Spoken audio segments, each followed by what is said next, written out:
Ahead on Up with KREM, tax season is in full swing. And if you've already gotten your return, you might have noticed a bigger boost than usual. Why returns are up this year. Temps are noticeably on the up and up this weekend. Even warmer today as we'll be tracking rain by tonight. How's that heart rate? We feeling a little warmer? Plus, a new trend trying to make fitness fun. We'll tell you more about kidulting. Up with KREM begins now. Hi friends, good morning. Happy Sunday to you. Thanks for starting your weekend with us. I'm Tim Pham. Let's get over to meteorologist Thomas Patrick, and Thomas, I should say, ending the weekend with us here on the show. I was just so distracted by the kidulting. I always joke about adulting. You know, that's what I do on my Sundays. Yeah, it's honestly, that looks fun. Can't wait to see that story. I know that there's those kid parachutes that we all remember from our childhood years. But yeah, weather-wise this morning, well, things are still a little cool, but definitely not as cold as it was last week. Not nearly as snowy. In fact, we're kind of moving back into a more rainy, mild weather pattern as we enter this final week of February, our fourth week of February. Today's high temperatures will be probably mid-40s for the region, but a few spots will start trickling back towards 50 degrees. How quickly we turned around from one of our coldest mornings of the year on Friday to a high of near 50 on Sunday. Rain chances are possible for this afternoon. I think it'll be a bit more likely this evening because Monday is looking to be like our rainiest day of this week, but those first rain showers might start this afternoon. It's the last day of the weekend, so we have just a few last-minute events for you in our Weekend What's Up. The Great Outdoors Expo and Golf Show is today at the Spokane Convention Center. It's your last chance to go learn from outdoor experts and plan summer adventures, ride bikes indoors, watch skateboard stunts. The options are endless. We have more on the golf show in just a few minutes. The Christian Youth Theater North Idaho Seussical the Musical is at the Kroc Center. Performances run through March 1st. Tickets are $20 for general admission and $16 for seniors. Today there's a performance at 3 p.m., so don't miss it. It's a good show. People across the country, meantime, are reacting to the Save America Act. Rules for voters nationwide could change this midterm election as the bill that would require voters to show proof of citizenship has passed the House. The Save America Act is aimed at preventing voter fraud. If passed, voters would need a valid ID before registering, mostly through passport, birth certificate, and proof of citizenship, and mail-in ballots would not be allowed. Supporters say this would curb voter fraud nationwide, while opponents here in Washington state argue that the requirements are unfair. The very common sense requirement that you have a photo ID if you're going to vote. This would be a hardship on married women and other Americans who have changed their names, who would then be required to get updated documents in order to register to vote. We want easy access to this basic right of ours. Right now, the bill is heading to the Senate for consideration. Washington's proposed soda tax is back. It would add 3 cents per ounce on sugary drinks. The tax is not new. Since 2015, 8 U.S. cities, including Seattle, have rolled out a soda tax. The University of Washington ran a study on those cities' buying habits. They found lower-income households bought 50% less sweetened beverages, and higher-income households bought about 18% less. UW researchers say lower-income families tend to buy sugary drinks more often, so this could help with health disparities over time. Speaking of taxes, you might notice a higher tax return this year. New numbers from the IRS show the average tax refund is just over $2,200, and that's up almost 11% from last year. Experts say the bump is because of benefits from the Trump administration's Big Beautiful Bill, with the biggest increases likely to go to the top 10% of earners. The deadline to file your taxes is April 15th, unless you file for an extension. If you've been struggling to stay active, there's a new trend making workouts feel a lot more like playtime. CBS's Tina Kraus shows us how some trainers are turning back time to get people fit. Welcome to kidulting. Come in. In this fitness class, grown-ups are not allowed. We're going to play Stuck in the Mud. Let's go. It's all about channeling your inner child. How's that heart rate? We feeling a little warmer? David Lloyd clubs in the UK are giving members a chance to relive their younger years. There we go. With playground games Who remembers the parachute? that make working out fun again. If you're yellow, you're going to be, should we be a banana? All childhood favorites. Blueberry! Most people haven't played since grade school. There's a hurricane, so we're going faster! Keep them on, keep them on! How's your heart rate? Really fast. This throwback trend has a name. Kidulting, so it's the joy of being a kid as an adult. It's a little bit of a mental trick because I'm not realizing how much time's going by. Exactly. What's the time, Mr. Wolf? Dinner time. Research shows when exercise is playful, That's good. Oh, it's quick, isn't it? people are far more likely to make it a habit. I think it just kind of gives you a chance to reminisce. It also gives you a chance to sort of revisit that period of your life which you thought was gone and you're not going to get back. Bake cake as fast as you can. Trainers say kidulting works anywhere if you just keep playing. Go, 10 seconds. Let's pick them up, pick them up, pick them up. Because being a kid never gets old. Tina Kraus, CBS News, London. So it makes me feel happy that I'm helping Idaho. That's 9-year-old Betty. She helped Idaho get an official state sport. How she decided which sport it would be, coming up. And a little later, baseball season is almost here. How the Mariners are looking at spring training.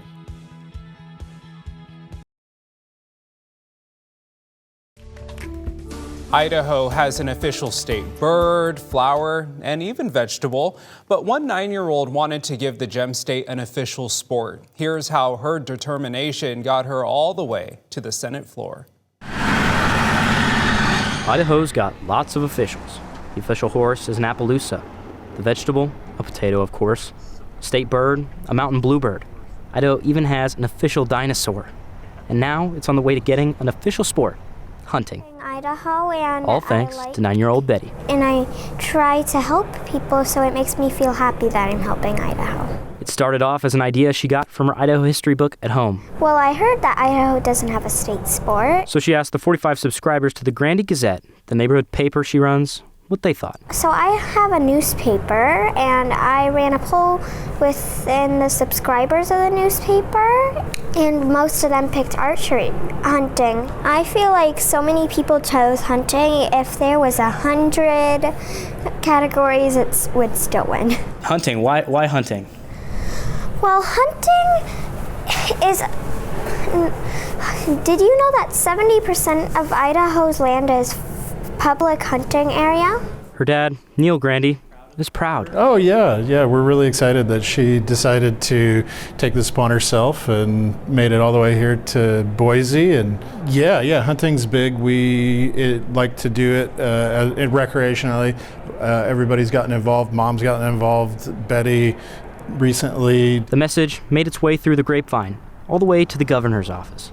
Governor Brad Little told Betty to give it a shot. We're going to hear House Bill 652. That's right, a bill that would make hunting Idaho's official sport. Recognize Idaho's outdoor traditions, which bring family and friends together and encourage people to spend time in nature. Betty made her case to lawmakers. They had some very tough demands for her dad. You make sure he takes you out for an ice cream cone after this, okay? No thanks, I already had a milkshake.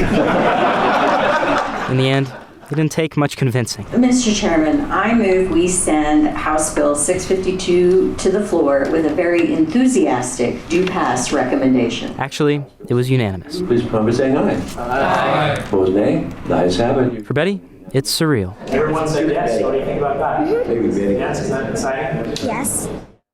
We could start seeing rain as early as this afternoon. We'll be tracking this next wet and rainy weather trend for the week ahead, all coming up.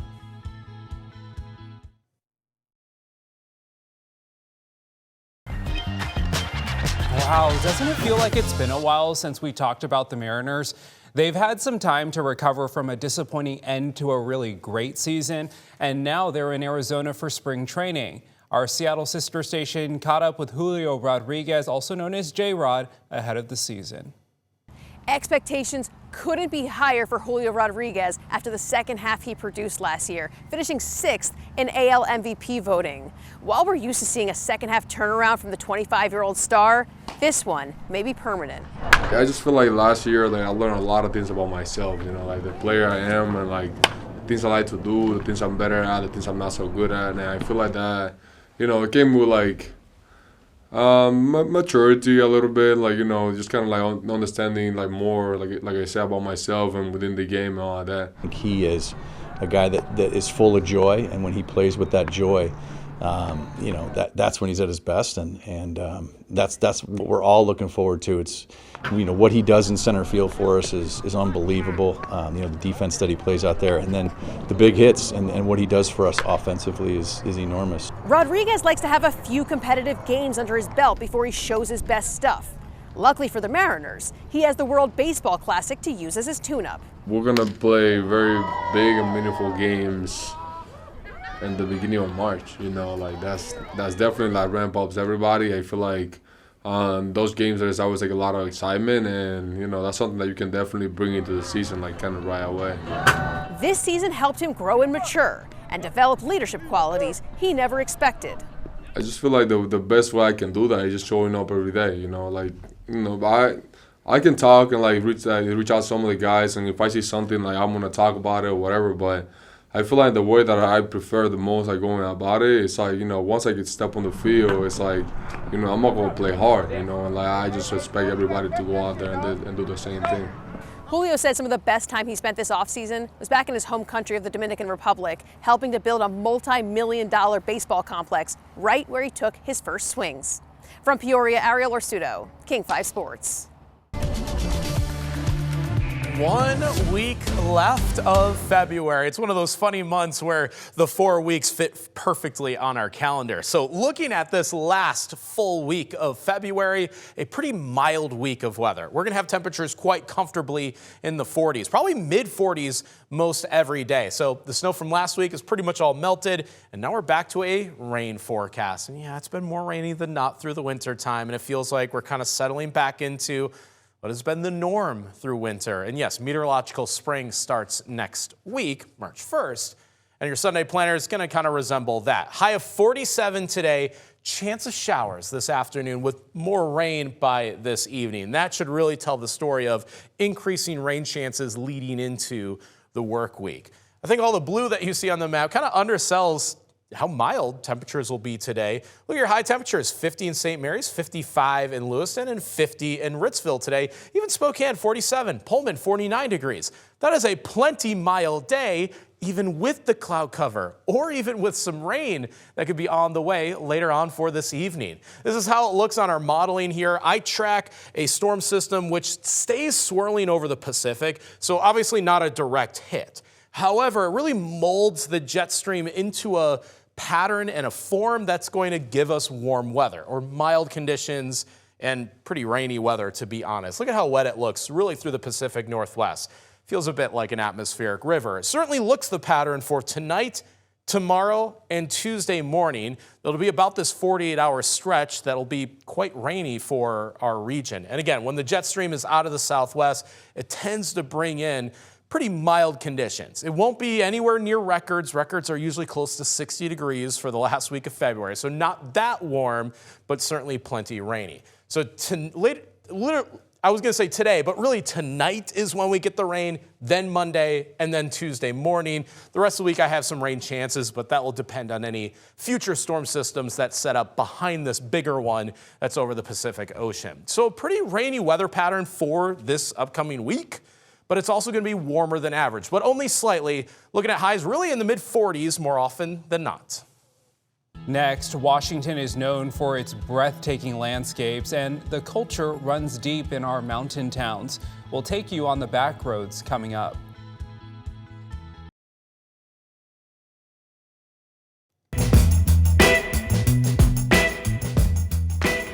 A couple of mountain towns in western Washington are known for breathtaking landscapes, as well as being the filming location for one of television's most surreal series of all time. John Bartel takes us on the back roads to highlight the cultural significance of these Washington towns. About 30 miles east of Seattle, you'll find the neighboring mountain towns of Snoqualmie and North Bend, Washington. They're known for big scenery, like the 268-foot-tall Snoqualmie Falls, and the eye-catching Mount Si towering over the valley. 11:30 a.m., February 24th. Entering the town of Twin Peaks. But if you're a fan of director David Lynch, you might recognize these two mountain towns from the hit TV show Twin Peaks. What is the show about?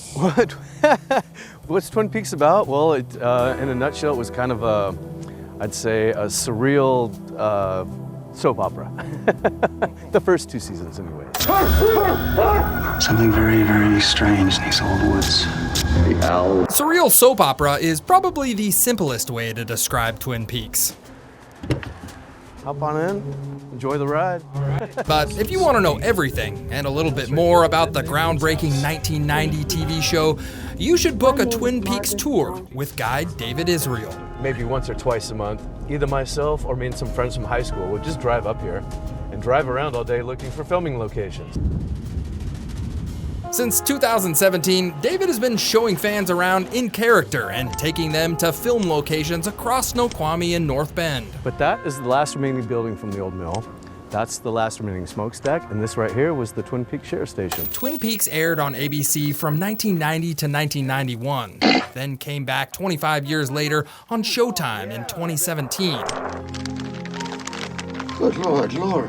It starts as a small-town murder mystery with one question: who killed Laura Palmer? And from there, it spirals into dream logic, dark humor, and supernatural dread.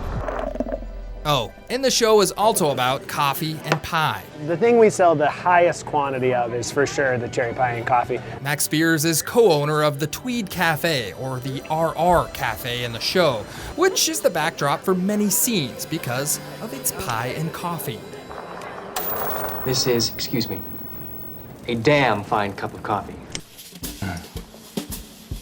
This must be where pies go when they die. How much cherry pie are you guys serving here? We're doing like 100 to 150 pies a week. A lot of that pie and coffee is going to a constant line of Twin Peaks fans that visit the area. Cinematography is great, the story is great, and there's moments where it's absolutely terrifying. And it just is such a great show. We usually watch it, we rewatch the series every couple of years just for fun. There's a lot of stops along the way. The Roadhouse, Ed and Nadine's house, even the iconic Trestle Bridge. But to hit them all, you'll have to take a tour of your own. On the Twin Peaks tour in Twin Peaks, Washington, I'm John Bartel. Hope to see you on the back roads. Coming up, Governor Bob Ferguson supported a millionaire's tax a few weeks ago, but now he has some reservations. What it would take for him to sign the bill.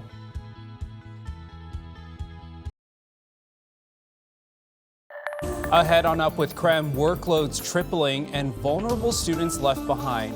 Why Washington's mental health funding could see major cuts. Very. Now, you say the word. Very. Nice work.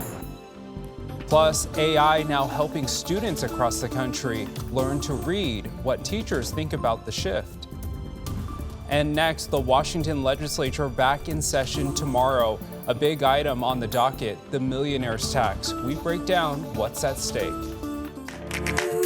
Up with KREM begins now.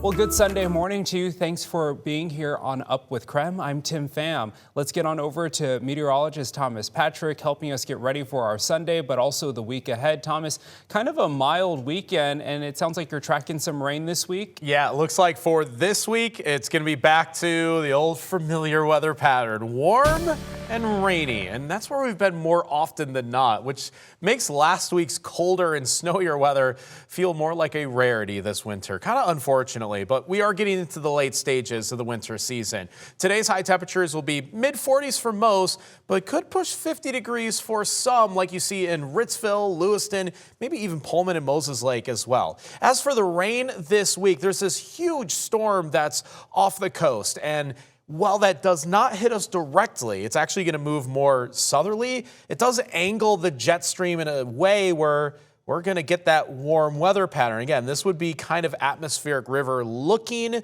in terms of the direction. And it's going to pull a lot of rain, a lot of moisture right out of the Pacific Ocean. So really the earliest raindrops we see would be this afternoon, though I think it's a lot more likely later tonight and certainly on Monday. This morning, we are continuing to follow Washington's proposed millionaire tax, a new income tax that would apply to the state's highest earners. The bill heads to the House tomorrow. Here's what we know. Governor Bob Ferguson supports this idea of an income tax on those who make more than $1 million a year, but he says the Senate version just didn't have enough tax breaks. So now as it heads to the House, he's offering up some suggestions if legislators want to get his signature. I've said multiple times that any bill I sign must send a significant percentage of the revenue back to Washington families and small business owners. We are not there yet, and we are still not close to being there. For Governor Bob Ferguson to sign an income tax into law, he says he needs to see more tax breaks along with it. He's suggesting eliminating the sales tax on diapers, creating 5 sales tax holidays in the state. He wants more rebates for low-income residents and tax cuts for small businesses. We need to go much bigger to assist small business owners who help power our economy and create jobs. We should use $1 billion of this new revenue to give small business owners a significant, and that's an understatement, tax break. Our priorities are all screwed up, Mr. President. Nothing will get Republicans to back the income tax on those who make more than $1 million a year. Senate Republicans failed to kill it Monday, and now it heads for another fight in the House. Of course, our goal over here in the House is that that bill dies in the House this year, and we'll do everything that we can to stop it. If there's an appetite to change a quote-unquote regressive tax system, you cut taxes for the people who can least afford it. You don't just keep adding taxes and layering them on. While Governor Ferguson has his concerns, he expects the legislature to get him a bill he can sign. I remain optimistic that we'll get this millionaire's tax done. Of course, it's not a guarantee. It's complicated. There's a lot going on, but there's a lot of effort going into it.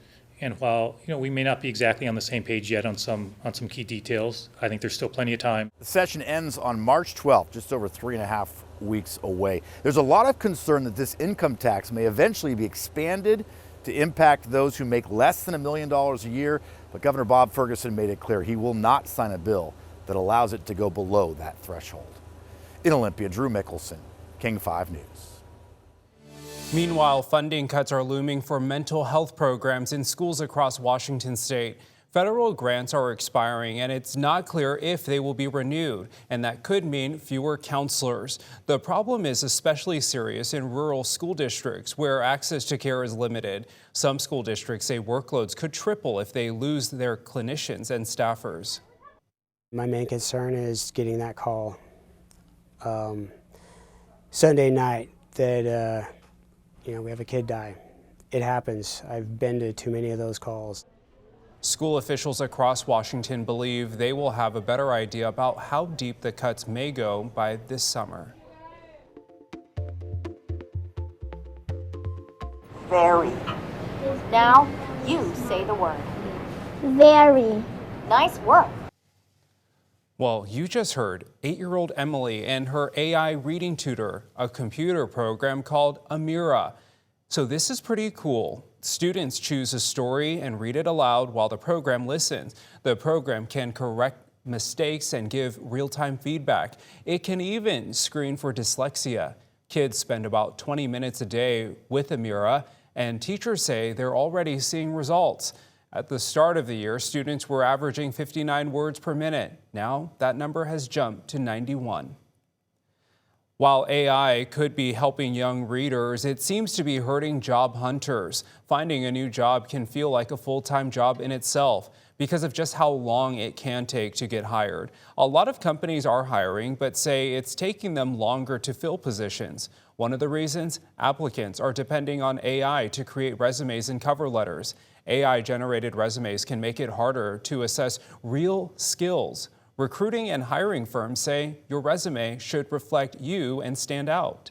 There are so many resumes that are coming in now, many of them looking very similar, that it's taking companies longer to go through them and longer to vet things to make sure that people really have the skills that are on their resume. If you're stuck in the hiring process right now, hiring managers recommend to reach out directly to them after filling out an application. If you land an interview, ask what the company's timeline is to fill the position so you have a better understanding of how long the process will take. Today is the last day to check out the Spokane Golf Show. The event organizer came in studio to tell us all what to expect. That's coming up. And later, calling all reality TV fans, Survivor is back this week and celebrating a major milestone. We have a preview of the season.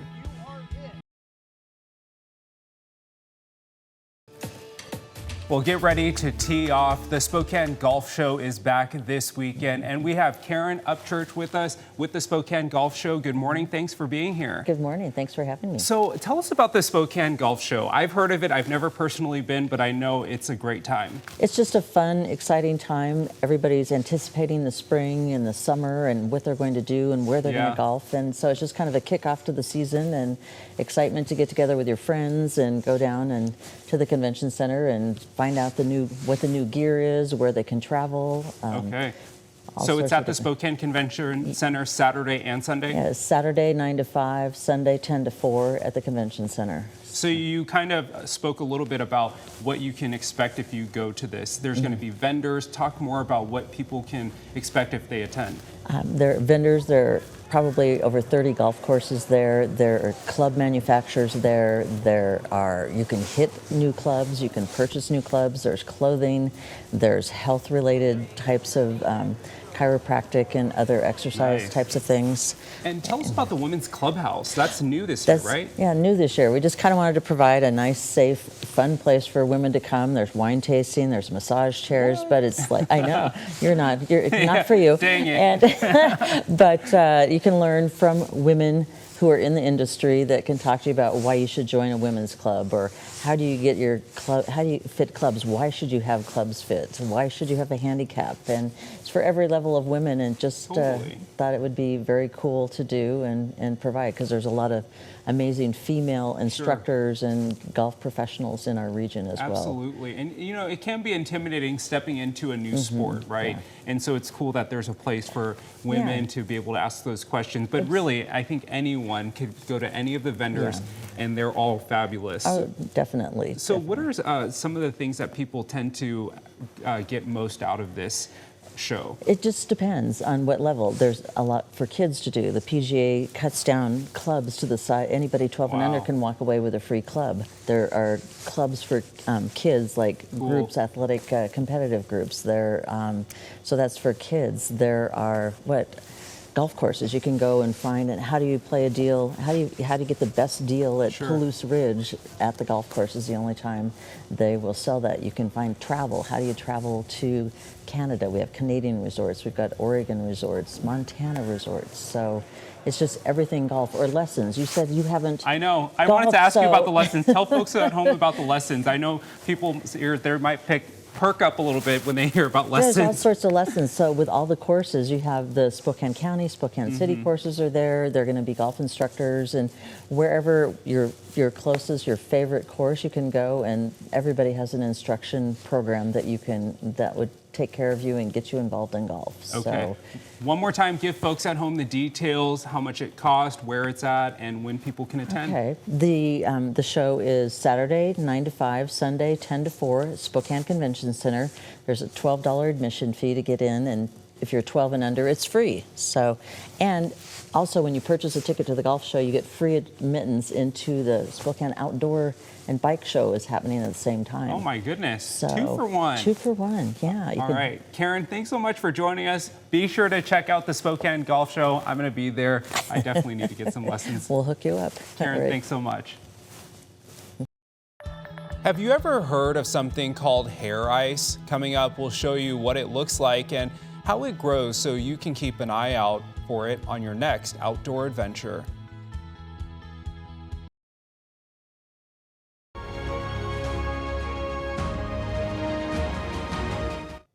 Well, this here behind me is called hair ice, also known as ice wool or frostbeard. It's a rare phenomenon where thin, silky strands of ice grow on decaying wood. Meteorologist Leah Pizzetti talks about the complexities of hair ice in our Environment Northwest series. Maria Metler walks into her office. Hi, little one. A place where she can name most critters.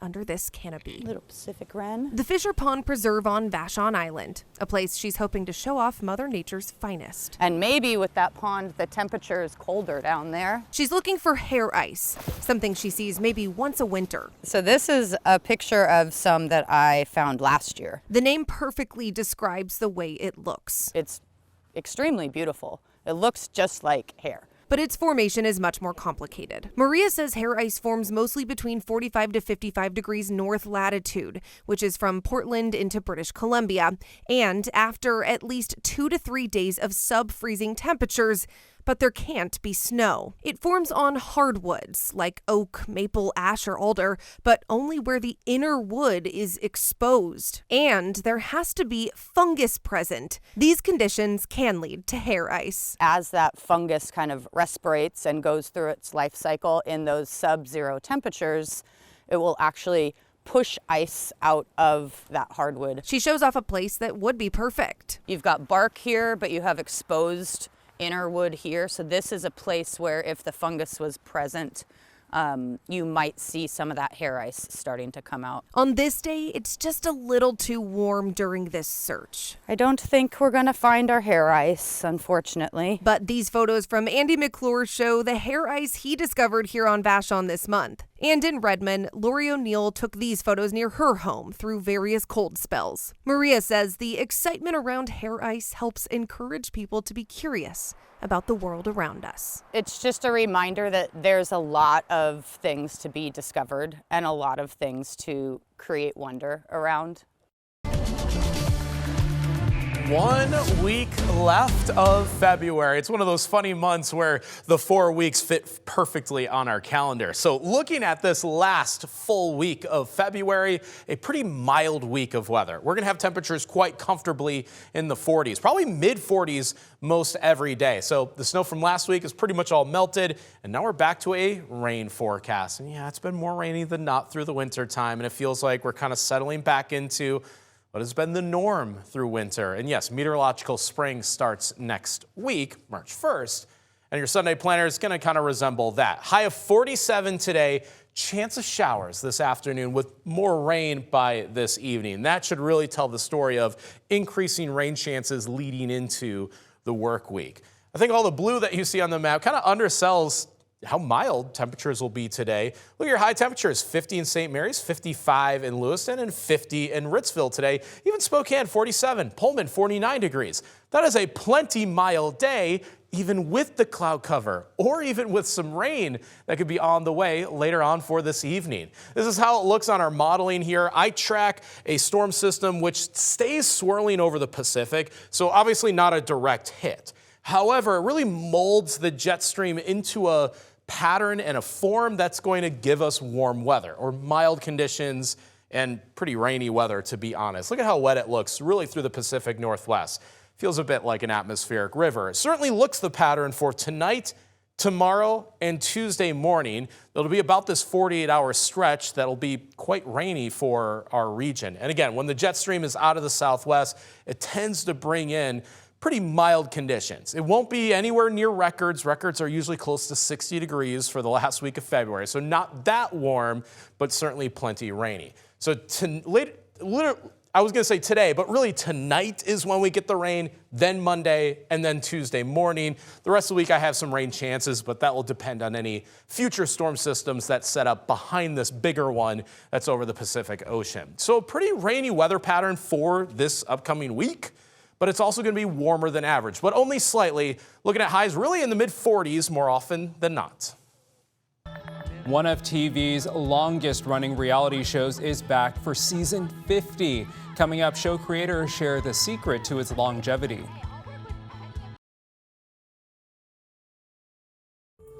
One of America's biggest reality TV shows is hitting a major milestone this year. It's season 50 of Survivor. 50 seasons of Survivor? I watched season 1, and it's not 50 years. I was going to say, I vaguely remember season 1, but obviously huge hit. So here's a preview of this all-star season.